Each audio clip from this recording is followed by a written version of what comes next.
দুনিয়াতে আপনি যা খুঁজছেন সেটা আপনার মধ্যেই আছে। হ্যাঁ, ঠিক আয়নার মতন। আপনি বাইরে থেকে আয়না যখন মুখ দেখেন তখন ভেতরে তো আপনি একটা জিনিস দেখতে পান, আপনার প্রতিবিম্বটা তো দেখতে পান। ঠিক সেই রকম আপনি যেটা খুঁজছেন না সেটা আপনার মধ্যেই আছে। সেলফ রিফ্লেকশন সেটা কি? এক কথায় বলতে গেলে নিজেকে আগে বুঝতে হবে আমি কি চাই, নিজের ওপর কাজ করা। নিজেকে যদি দুনিয়ার ওপর ছেড়ে দিই তাহলে নিজেকে শক্তিশালী বানাতে পারবো না, এই কথাটা ভাবা। আর দুনিয়ায় প্রতি পদে পদে তাহলে আপনাকে অপদার্থ বলে প্রমাণ করতে চাইবে যদি আপনি দুনিয়ার ওপর নিজেকে ছেড়ে দেন। কিন্তু নিজেকে দুনিয়ার জন্য যদি তৈরি করেন তাহলে এই দুনিয়া আপনার কিচ্ছু করতে পারবে না। সেলফ রিফ্লেকশন খুব ইম্পর্টেন্ট। যতক্ষণ না এর গুরুত্ব বুঝছেন ততক্ষণ কিন্তু আপনার সমস্যা থেকেই যাবে।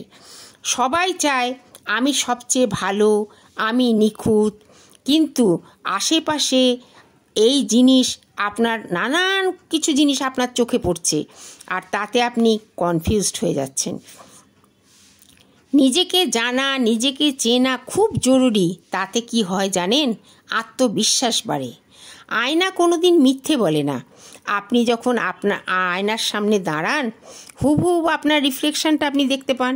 আর এই আপনার চেহারা যখন আয়নায় দেখেন ঠিক সেই সময় চোখ রেখে যদি আপনি আয়নার সব মধ্যে সেই মানুষটিকে আপনার মনের কথা সব বলেন তাহলে আপনি আয়নার ভিতরে আপনি যে ছবি দেখছেন সেই তার সঙ্গে চোখে চোখ রেখে আপনি যেটা বলছেন সেটাই কিন্তু আপনার মনের কথা। আপনি কি করতে চান নিজেকে না বুঝে সারা জীবন ভুল করে যাই বা এই জিনিসটা আপনি ভেতর থেকে বুঝতে পারবেন। আর আয়নায় এসে আয়না পরিষ্কার করে নিজের চেহারাটা দেখি, যাতে ধুলোতে যেন চেহারা দেখতে অসুবিধা না হয়।